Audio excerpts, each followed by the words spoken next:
Who is going to be the king of the North in the NFL? Will Detroit continue its dominance over the division, or will their loss of their coordinators lead to a new revolution from Chicago? All that and more coming up at the house call.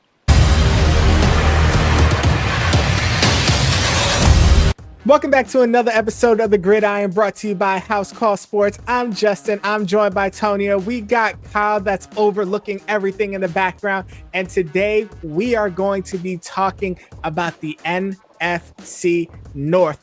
Probably one of the most successful divisions last year. And I say that because the third place team got 11 wins. So that should tell you a little something. But we are going to go team by team. We're going to talk about their offseason moves, who they brought in, who was let go, who was drafted. And we're going to see once and for all who we think had the better offseason in this situation. So what better way to start off this episode than with our great moderator's favorite team, the Chicago Bears, the team that has literally everything going for them. They have a new head coach. They supposedly have their franchise quarterback from last year. Even you have the Pope. Y'all have no excuses this year. That is the truth. Oh my God. But let's talk about them Chicago Bears. So they came into this season. Right now we're still in training camp, losing not that much compared to what they've gained. Like, if you look at their losses, maybe 5 players that they've lost played at least 65% of the snaps. You got Coleman Shelton, Matt Pryor, Keenan Allen, DeMarcus Walker, Tevin Jenkins. If you go just based on name, you really only lost 2 people. Yeah. Which is great. But let's be honest. The main thing that people are talking about in Chicago, besides the fact that the Pope is from Chicago, is the fact that Ben Johnson finally made the jump from Detroit to Chicago to be their head coach. And nobody's happier about that than Caleb Williams. So, Tony, I got to ask you, what do you think about these Chicago Bears and some of the moves that they made? Let me just list out the rest of the real quick. They brought in Joe Tonio. They brought in Grady Jarrett. They brought in Dio. I'm not even going to pronounce that last name. Drew Dahlman to play center. And a whole bunch of depth pieces. So the game plan this offseason was build around Caleb Williams. So do you think that they did a good job around that before we go into the draft class? I would say this. I do like the acquisition of, I think it's Alameda Zacchaeus. He, I would say 43% of the snaps with Washington. He was a serviceable receiver. Now, I'll say, and Grady Jarrett is great for the defense as usual. The Bears always rely on defense if nothing else fails. Even though they grabbed Ben Johnson, who was the offensive guru, having their defense is kind of the staple, is like a Chicago town. I just like they're kind of building in reverse. There's been enough of the defense and the offense, so I think they're trying to go the way of the NFL, right? Most leagues are kind of trying to go towards the offensive side because it sells tickets. So I think the addition of Grady Jarrett for defense is great. I like Zacchaeus. He kind of steps in and he's going to play more downs, probably more games than Keenan Allen, because Keenan Allen, as good as he's been, he's always hurt. He always misses at least 4 to 7 games. Now, I will say this. I don't know how much is going to change. Ben Johnson can be a guru, but it helps when you know your quarterback as good as he is. The quarterback he had before, he was an MVP candidate on the Rams. People forget. So it isn't like he's a slouch.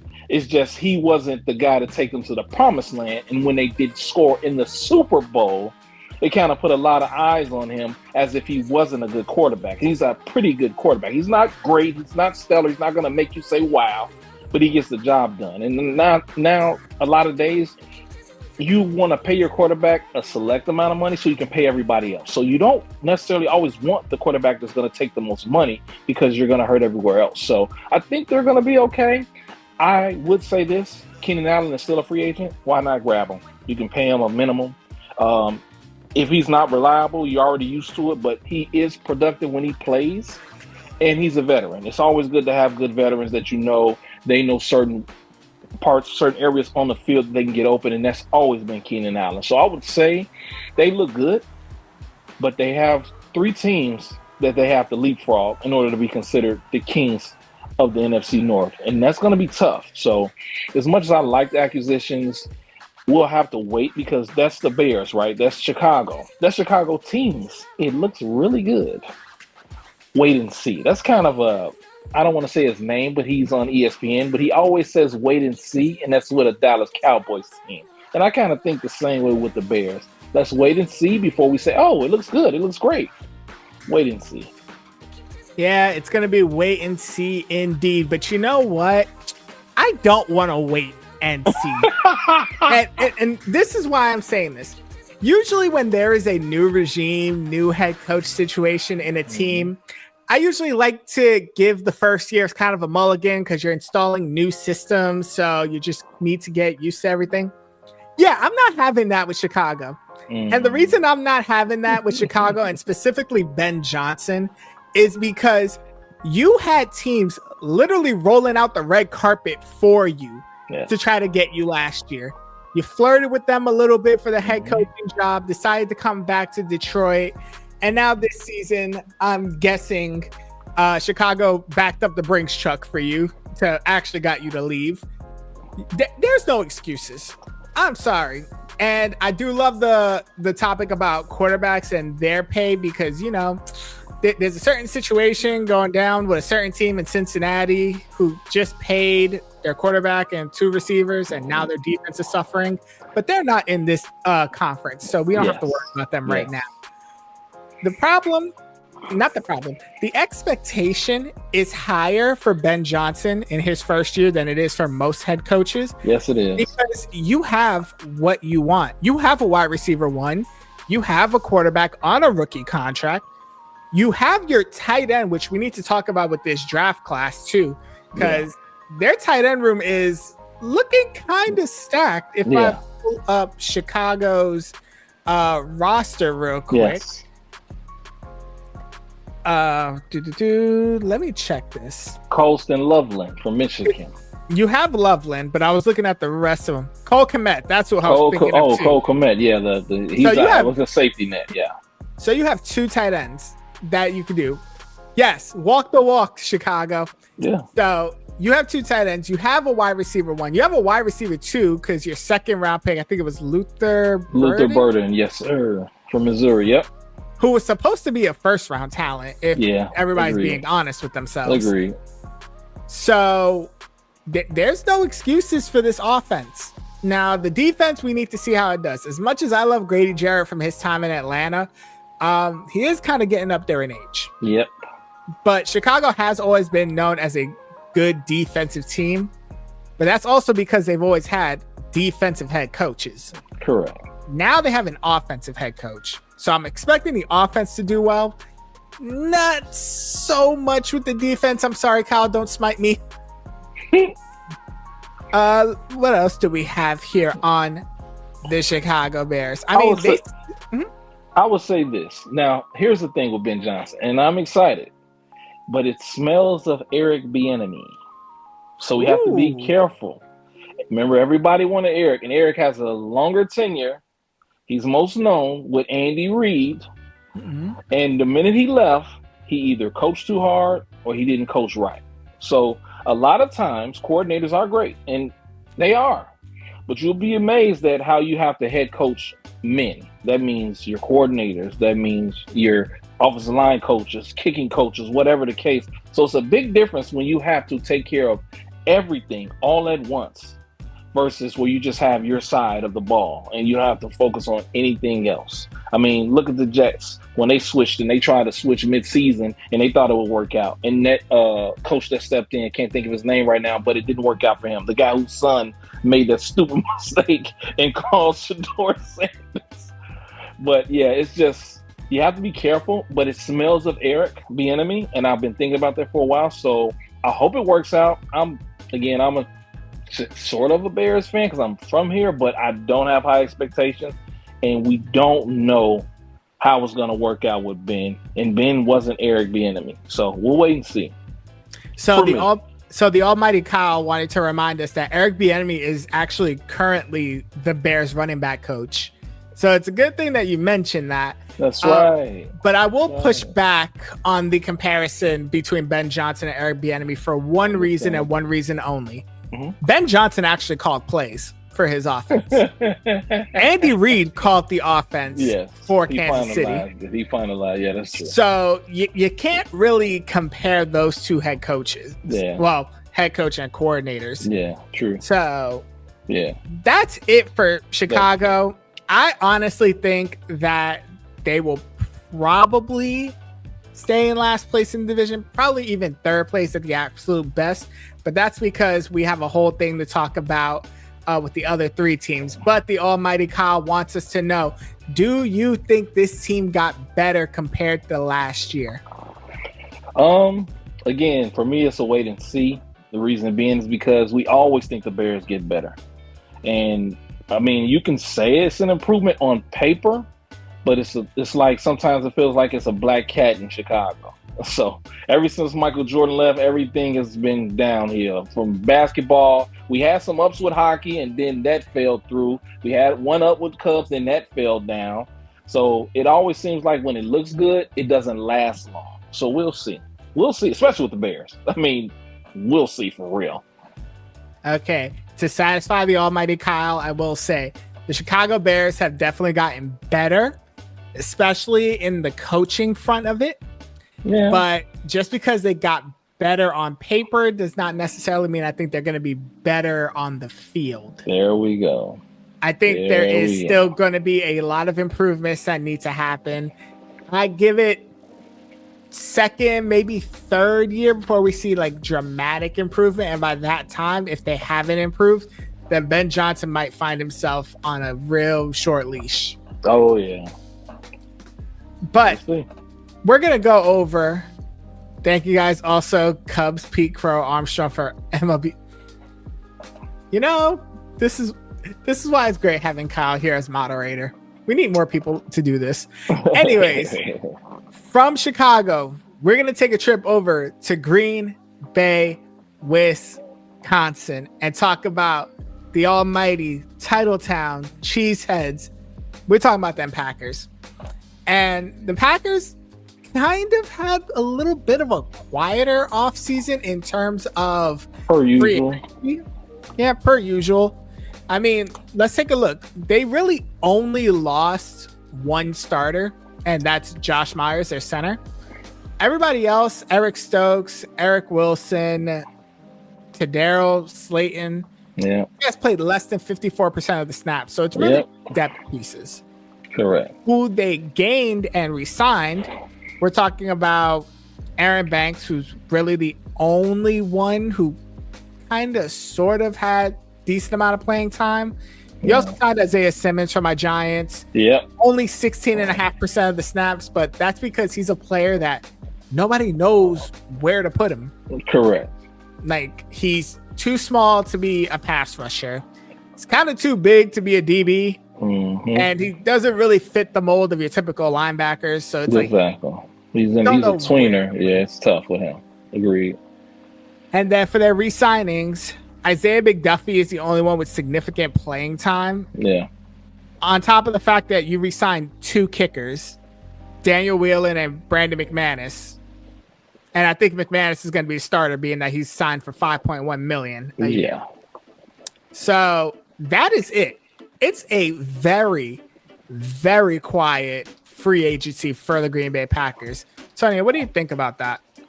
So this one is interesting. The Packers are always seemingly quiet because they've always relied on the talented quarterbacks they've had. And Jordan Love has potential, but I think the minute we start to believe he's like Brett, he's like Aaron, then you realize he's not. He makes a lot of errant throws. Sometimes he gets a little scared in the pocket. So I would say the acquisitions may hurt them and they may falter. And we didn't speak on this, but I think Jair is going to be gone. Oh, he is gone. They already released him. Oh, they finally released him. Exactly. Yep, they released him. As much as I would say this, insider information. He didn't play some games that he could have played. But as far as I know, he was a little disgruntled when some of his closer friends left. Devontae, he was close with Aaron, and he wants to be on a team that has a chance of winning. And they're kind of in a rebuild. And so losing him, even when he's not playing all 17 games, he's one of the top 5 corners in the league. They lost Eric Stokes, who was one of the corners that played opposite him, who was pretty good himself. He played 54 of the snaps, and he was available. So now I'm wondering how their DB is going to be. Like, that's really interesting to me. Josh Jacobs, they're going to have to rely on him a lot this year. But one thing we do know about Josh Jacobs, he plays extremely well one year, and next year he gets hurt or he doesn't play as good. And I love Josh Jacobs, but he's been inconsistently great. So, and then remember, he had that comment he made about needing a veteran wide receiver. McCole Hardman is not what he was talking about, by the way. And I think that some of the receivers felt a little stabbed in the back, but I don't think he was trying to do that to them. He was just expressing that when it all comes down to it, they're young, they're pretty good, but they all kind of do the exact same thing. And they need a guy that you can get the ball to, i.e. somebody like Keenan Allen, and they'll get the first down that they need. Because that's why I think Jordan struggled, because at times he couldn't find anyone and he started to panic. So honestly, them and the Bears might be the ones fighting for that third place, depending on how great the Bears end up turning out, because I don't see Green Bay doing anything that's better unless this Texas wide receiver that I've heard good things about, Matthew Golden, turns out to be what they expect him to be. They really think he's going to be a good receiver. I don't know about great, but he's going to be complement to what they have now. So we'll see. Well, he better be great. He was the first wide receiver picked in the first round by the Chicago Bears, by the Green Bay Packers in what, 20 plus years? So yeah, you better be great. Yep. But let's go down that road with the draft picks, and let's start with Matthew Golden. To all the wide receivers from Green Bay that may have felt a little slated by those comments from Josh Jacobs, let me just remind you how your depth chart looks. Besides Golden, Romeo Doubs, Savion Williams, Christian Watson, which is probably the most marquee name on this list, and can't catch a cold, Dontavian Wicks, McCole Hardman, who is not the McCole Hardman that we thought. No. Bo Melton, Malik Keith, and that's third strings at that point. There is no name on that roster that really puts fear in NFL defenses. It's not like, that aforenamed Cincinnati team that has 2 marquee receivers, or, that team in Philadelphia that I hate so much that has 2 of their own and a running back. So not even a tight end. Not even a tight end. That's what I forgot. Tucker Kraft is listed as your tight end 1. You don't have a safety blanket for Jordan Love at all. And without a safety blanket for a quarterback, you're kind of in a shit show, if I'm just being honest. Yeah. So let's go through the rest of this draft class here, because Matthew Golden is probably going to be the only thing that's going to save this offense, hopefully. Based on the rest of the draft picks, you got Anthony Belton out of North Carolina State as the offensive tackle. Savion Williams, who we spoke about. And then the rest of them were defense up until the 7th round. You have Barron Sorrell, Colin Oliver, Warren Brinson, which all 3 of them played the defensive line, and Micah Robinson from Tulane as your 7th round cornerback at a time where you just let go of your CB1. If there's one player I feel bad for in that DB room, it's Xavier McKinney. Oh, man. You just had what should have been a Pro Bowl season. I don't know if he made the Pro Bowl, if he was snubbed this year, but I don't think he did, though. No. Yeah, he probably got snubbed, but you had an amazing first year with Green Bay. You got paid. Come to find out that, your CB1 gets let go of. Your defense is not really one to be feared at this point. I mean, Lucas Van Ness, Kenny Clark, okay. Rashawn Gary, better name. And then that's pretty much it. Yep. So, what do we think? Like, did this team actually get better? And that's the problem for me. I don't think it did. But again, Green Bay has been spoiled. They have been able to say, we can do a little bit, and our quarterback will do a lot. And they have to get with the times. As good as Jordan Love is, he's not Aaron. He's not Brett. I mean, honestly, he's not Jared Goff. I hate to say he may have potential to be, but he's not right now. So the only thing saving him is the two best quarterbacks so far in the division is Jordan Love and Jared Goff, because we still have yet to see the Bears QB and JJ McCarthy at their highest potential. They're still young. So that could be and Jordan is too, but he has the experience under his belt. So that's what's saving him. But we better hope that JJ, because, the thing I've noticed is quarterbacks play right away. The gift and the curse for Minnesota is JJ getting hurt and him being able to sit back and watch and see things and dissect. If he's able to figure things out and speed himself up, because the NFL is faster than college, and he really wasn't the best thrower. He was more so the stalemate where the running game would lead the offense for Michigan. If he's able to pick it up, they could be really, really scary, because they have the defense, they have the offense, and we'll get to them. I just don't know if Jordan Love and the Green Bay Packers are prepared to deal with the same team, no big changes. And honestly, they're used to pass first, then run. And they're going to have to change it to run first, then pass I think in order for them to be successful this year. Yeah, if I'm keeping it 100 and being real honest, I think Green Bay got a little bit worse. Now, the one thing I will say about Green Bay that makes me never want to just throw them out completely is the fact that they are probably the only NFL team I could think about that can take homegrown talent, people they draft regardless, and make quality starters out of them. And that's just the truth of it. Everybody knows the quarterbacks in Green Bay because quarterbacks get the highlight names. Yep. But a lot of their talent are talent that they've drafted, brought in. They rarely make the flashy free agent signings. Correct. And yet they're always in the playoff picture in that division. But when you have the Minnesota Vikings, which we'll talk about, Detroit Lions, which we'll talk about, the Chicago Bears, we were already spoken about. It's kind of getting more and more competitive in that division, where Green Bay can't skate by the way that they used to. Correct. And you don't have the best quarterback almost in the league like you've had before. Yep. Speaking of quarterback situations, we need to go over to Minnesota, because we need to talk about the Vikings, who probably lost more people in terms of like numbers on this team than anybody we're gonna have on this series. Maybe in NFL. This is ridiculous. 2, 3, 4, 5, 6, 7. No, yeah, 8, 9, 10, 11, 12, 13. They lost 14 players in free agency. Yeah, it's insane. 14 players total.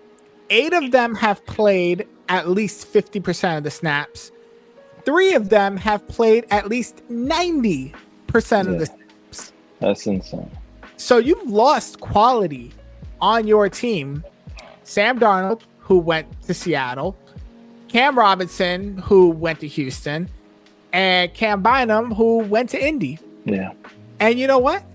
You also lost New York Giants great Daniel Jones in Indianapolis. Yes, I had to make that joke. Oh, man. Time. But you know what? It's not like they were the Dallas Cowboys and didn't do anything. They did re-sign and they did bring it back some people. Yeah. On the acquisition side, it was more depth pieces. Ryan Kelly from Indy is probably like the most experienced person, playing 55% of the snaps last year. But then their re-signings, if this was 2015, I'd be excited. Yeah. Because Byron Murphy, okay, good. Harrison Smith, Andrew Van Ginkel, Aaron Jones. By name alone, I would be excited. Yeah. But these guys are getting older. They are. They're getting up there in age. Andrew Van Ginkel probably is gonna be the most productive. Harrison Smith will still get his interceptions. Yeah. Aaron Jones, I'm just not too sure of. When it comes to running backs, they can age like wine the way Saquon is in Philly, or they can age like milk like they mostly do. And that's what bothers me about them. Nick Chubb is on the market. Why not? Why let someone else get him when you have really Aaron Jones, who's been known to get dinged up a lot? Nick Chubb isn't the healthiest, but I'd rather have two than one, because if Nick is good, he's good. Aaron can be good, but he can be gimpy good. So that was just my little 2 cents on that. So, you know what it is about that? It's because they have Jordan Mason as number 2. And when Jordan Mason is not starting and he's coming off the bench, he kind of gives them a little bit of juice in that running back room. He does. So I think they look at it like, we can roll with Aaron Jones, and if we got to go to Jordan Mason, then we'll be fine for it. And before we go off to the draft picks, I do want to say this. Minnesota, even if they didn't draft a single player this year, would still be fine. Yes, we spoke about J.J. McCarthy, who's coming off that torn ACL. That's probably the only issue on that offense, because you still have Justin Jefferson and Jordan Addison on that team. Yes. You still have Christian Darrisaw as your left tackle. You have Will Fries as your right guard. You have Ryan Kelly as your center, Donovan Jackson your left guard. Yeah, I think this team, J.J. McCarthy, out of the quarterbacks who were drafted last season, was in the best position. Yeah. Because he has an offense built around him already, and he got, albeit by injury, to sit the entire year and learn. And boy, does he have an offense. You got TJ Hawkinson as well. Man, yeah, he has an offense. How did I forget about Hawkinson? I'm just slacking on the tight ends. Oh, by the way, Minnesota plays in a dome. Oh, yeah. Oh, yeah. Minnesota don't have to deal with the elements the same way Green Bay has to. Correct. So Minnesota don't got to play in the wind the way Chicago has to. Oh, yeah. So they're going to do just fine if we're just talking about that. Defense, because of their defensive coordinator, they're going to be fine. They have pass rushers. They have a front seven that you got to put a little bit of respect on. Yeah. And the backfield is actually not that bad, but I'm really saying that because Actually, now that I'm looking at the depth chart, may have some holes. Isaiah Rodgers is their CB1. Yeah. Mekhi Blackman, CB2, who's questionable, which means he's already injured. Byron Murphy's the only one, and he's playing nickel. Exactly. So maybe on the backfield there's some problems. But go ahead. No, I was going to say, so they're relying, and they were rightfully so, they're relying on their front. Because remember, their front was vicious last year. So I think, if you think about it, they lost Stephon as well. So I think for the most part, they're looking at it like we can rely on our front seven, and our back end just needs to hold up. That's what it looks like from the outside looking in, because they have leaky holes. Yeah, and I think that is exactly what it is going to be. It's going to be that front seven is just going to put massive pressure on you and then take the pressure off their backfield. You don't got to remind me or tell me about how vicious that front seven can be, because week 1, I had to watch that. I had to watch my Giants get destroyed. Matter of fact, I had to watch Andrew Van Ginkel get a one-handed pick for a touchdown. Oh, yeah. I forgot about that. So, yeah. You don't got to tell me how that pass rush moves. Yeah. Draft-wise, not really much to speak on. They got Donovan Jackson in the first round, who's slated to be their offensive guard. Yeah. And then they didn't pick again until the 3rd round, where they got Ty Felton from Maryland. They got Tyrion Ingram Dawkins from Georgia in the 5th. And then they had 2 6th-round picks in Kobe King from Penn State and Gavin Bartholomew from nobody knows, because the almighty Kyle did not put the college in there. Gavin Bartholomew. So Means he wasn't that important. for real. So the question. Oh, he's from Pitt though. Nice. There we go. He's from Pitt. So the question is, did this team get better? For me, they're the same, and they're the same only if JJ plays well. Their defense still looks good. They didn't make too many because sometimes you can make too many good acquisitions, and then it's about rapport. So sometimes it's about consistency and staying the same. Everybody knows each other. Everybody knows how each other plays, where each other is going to be on the field. Sometimes it's easier to run it back. All sports should do that, and you see that more. The minute someone loses, they want to just blow everything up, swap out 4 or 5 pieces. Now, sometimes you just need to run it back, maybe add 1 or 2 more pieces. And for them, I would say, now I'll say this, Stephon may hurt because he's not great, but he's savvy. So that may hurt him.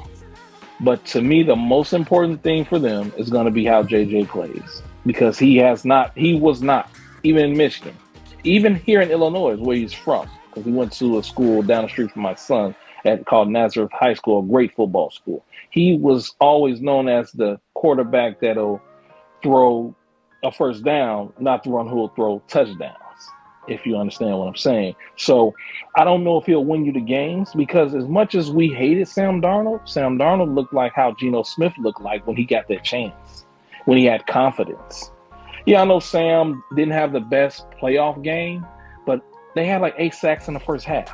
Who would have? That's what makes me laugh. Everybody talks about how Sam struggled, but Aaron has struggled in a pass defense like that before. And so did Pat when he was going against, when he didn't have a line in the Super Bowl, and you had Tampa Bay pretty much at him every moment. So quarterbacks, they need time. So I think Sam probably played his last snap because of the way he played, and because they had to decide if they wanted to play JJ, and the pressure was on them to make that decision.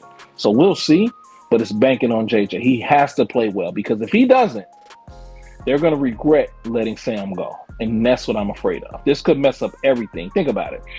If Jet doesn't play, if he doesn't have a good quarterback, and we're talking about Justin Jefferson here, he might want to leave. He may want to leave. When he had Sam, he's like, we might actually have a chance. And we thought they had a chance. If JJ is not good, this could set them back. And nowadays with wide receivers, even though he's not a diva, he still might want to win. And if he looks at his team and says, we don't have a chance with this guy, what could happen in the next 2 or 3 years? So JJ could be the point. He could be the main situation where everything either goes great or everything goes bad. I don't think Jettis is going anywhere. I think he just ink like a new contract knowing this quarterback situation. So he ain't going nowhere, at least not for the next couple of years. Addison may. Yeah. Jordan Addison might. But if I'm answering the question of did this team get better? And I'm shocked to say this, knowing that they lost so many people, they didn't really get better or worse. Yeah. They kind of stood the same because their core pieces are still intact. But right. You are right on one thing. This all does depend on JJ McCarthy and how he plays. I'm not expecting him to go all out because he is coming from a major injury, and torn ACLs, it typically takes you 2 years to recover from that. Yeah. But I am expecting to see like decent quarterback play. Yeah. I think the team is going to have to just mask a lot of things that JJ McCarthy doesn't do well. Yeah. And just use your other talents around him. You know, throw a couple jet sweeps in there, couple of pitches, screens, all of that.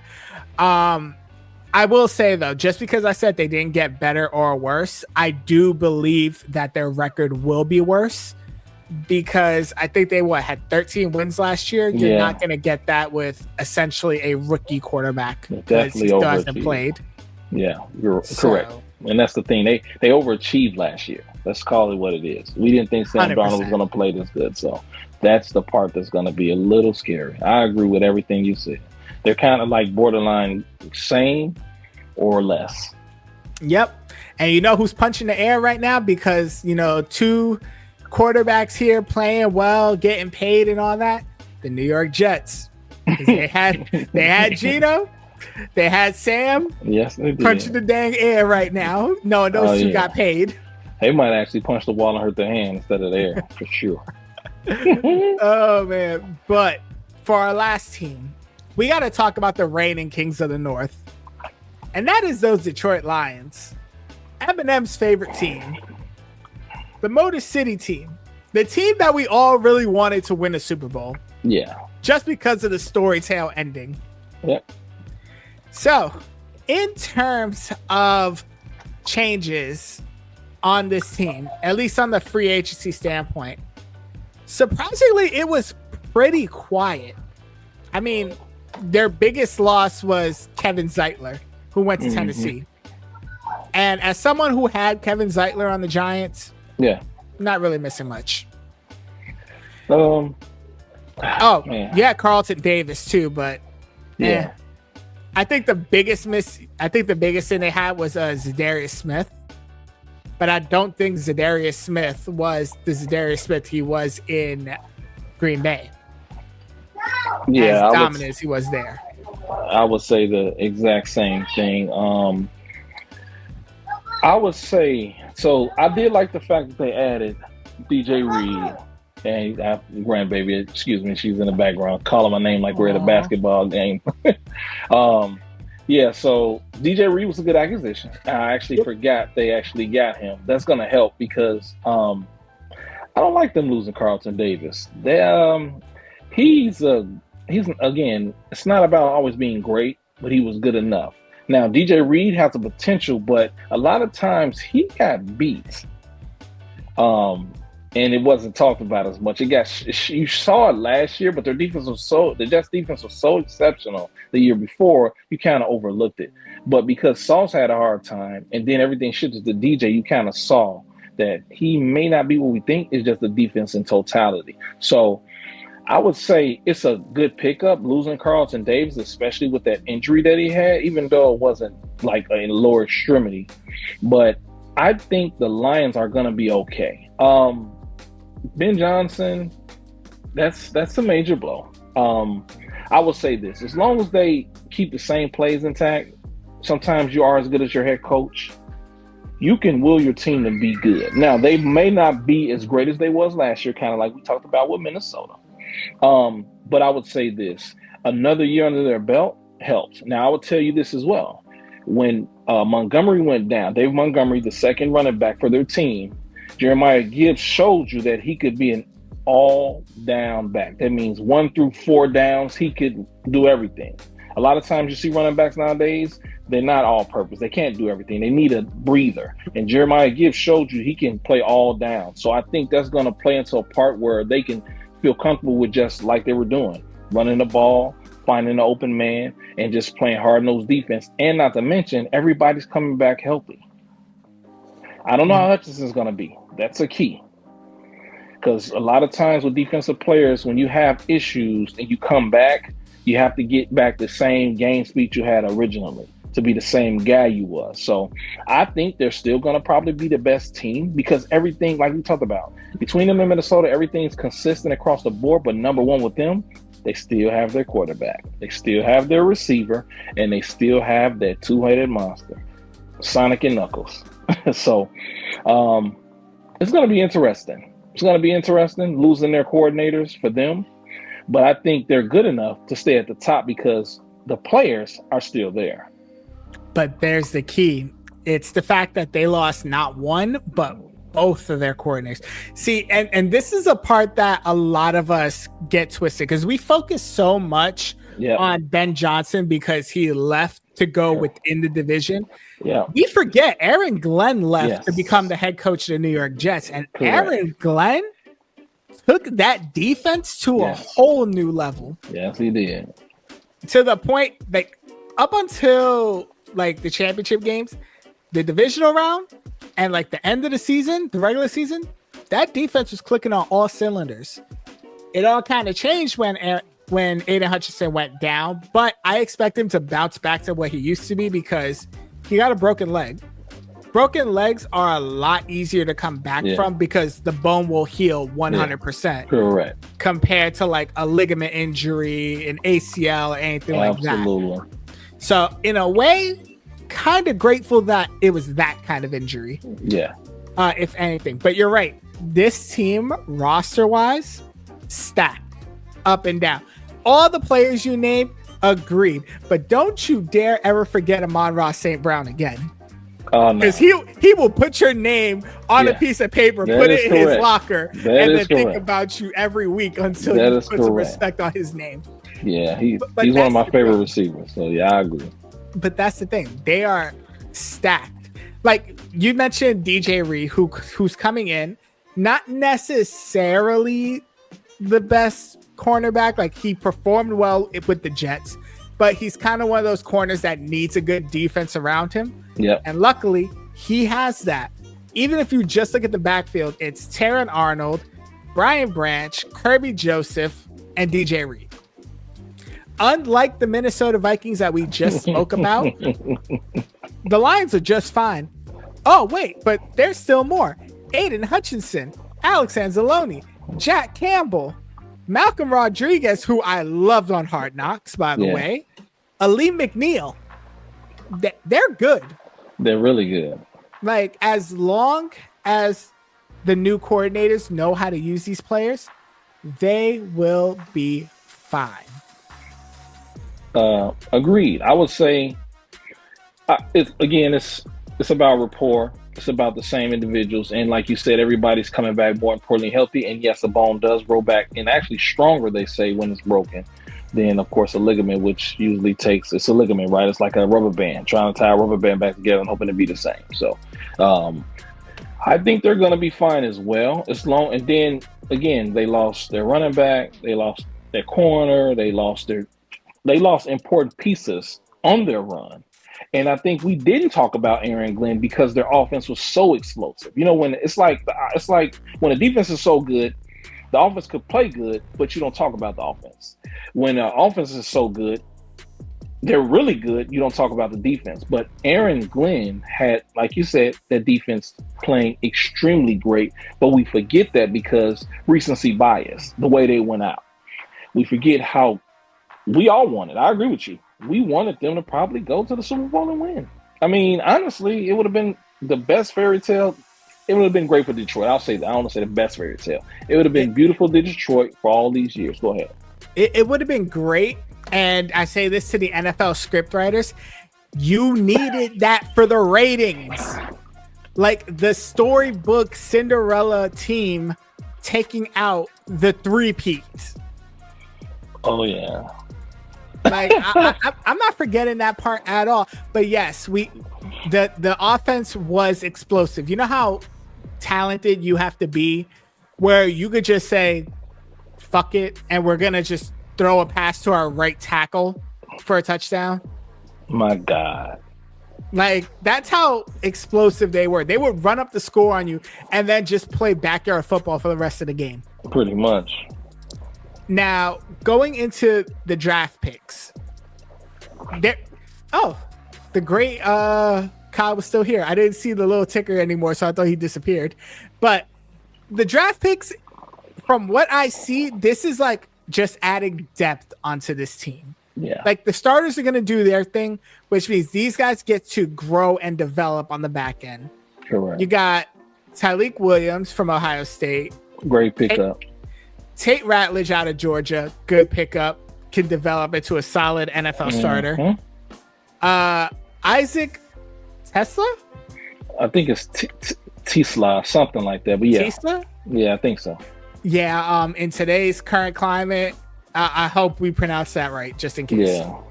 Out of Arkansas, Miles Frazier from LSU, Ahmed. I thought Kyle had wrote something in the bottom about the way I'm pronouncing some of these names. Ahmed Hassanin. There you go. See, this is why it's good to have co-hosts. The whole point of this draft class really is these guys are going to grow and develop on the back end. Yeah. And then as some of these star players eventually leave Detroit because you can't pay everybody. Correct. Then these guys are going to be next in line to take over.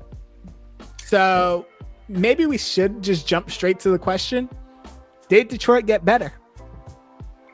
I'm going to say yes, because like you said, more importantly, the draft picks. And we haven't really spoken on how good the draft has been for certain teams that we've talked about.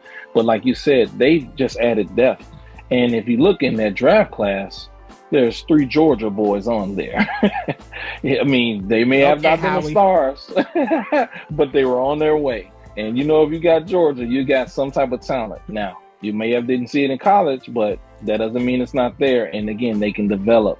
Ohio State, I like the defensive tackle, Talik Williams. Again, a guy you can just throw in there and say, hey, we don't need you for every down. 2 downs. Just get the quarterback. So they have the same team, essentially the same team, consistent quarterback, 2-headed monster on a running back, and they have their receiver, Amon St. Brown, which I completely apologize for forgetting, and we forget as well, this time, Laporta, a primary tight end who they are going to keep because eventually they're going to have to pay him. So right now they have him in their pocket, and then you add the defense is getting healthy and the depth that they've got back to, because it's the thing too, because they score, because they're so explosive, the defense is always out there so fast, not because their offense is bad, but because their offense is so good. So they find themselves out there as fast, just like any other team that doesn't have a good offense when they're always going 4 and out. They go 4 and touchdown. So literally, in the blink of an eye, their defense is right back out there. With the depth they've added, they can say, okay, you guys sit back.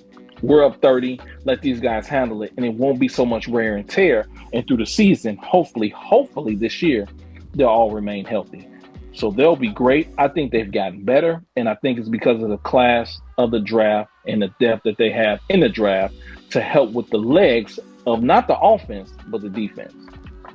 Yeah, you're right. And honestly, I think they did get better because they got deeper. And they are building now, for now, not just for now, but for the future. This season, I expect it to be a 2-horse race for the division. I think it's them and Minnesota. And the only reason I think Detroit will take it is because, 1, they have all their talent. 2, they have their quarterback who's already established.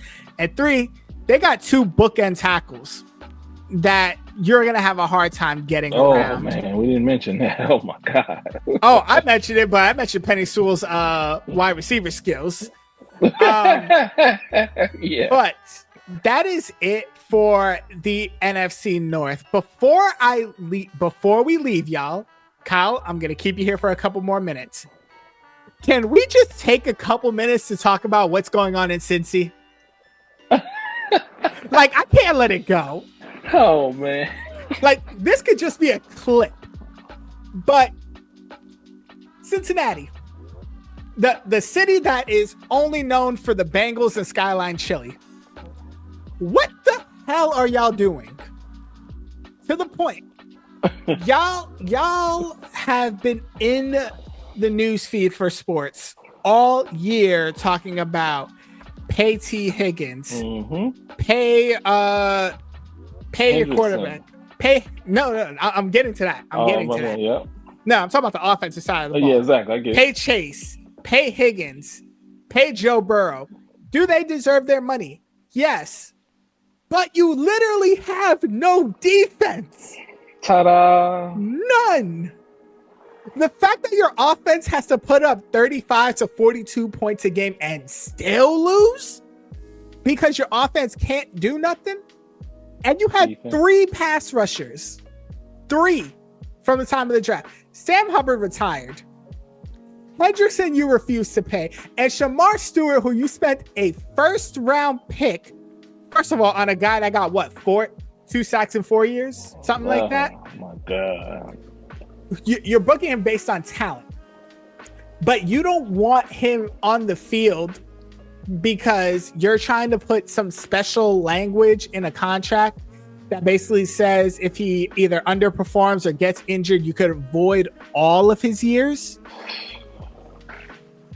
Now, the NFL is privy of having bad ownership. We know this. Yeah. You know, Jim Irsay, rest his spirit, you know, with the Colts.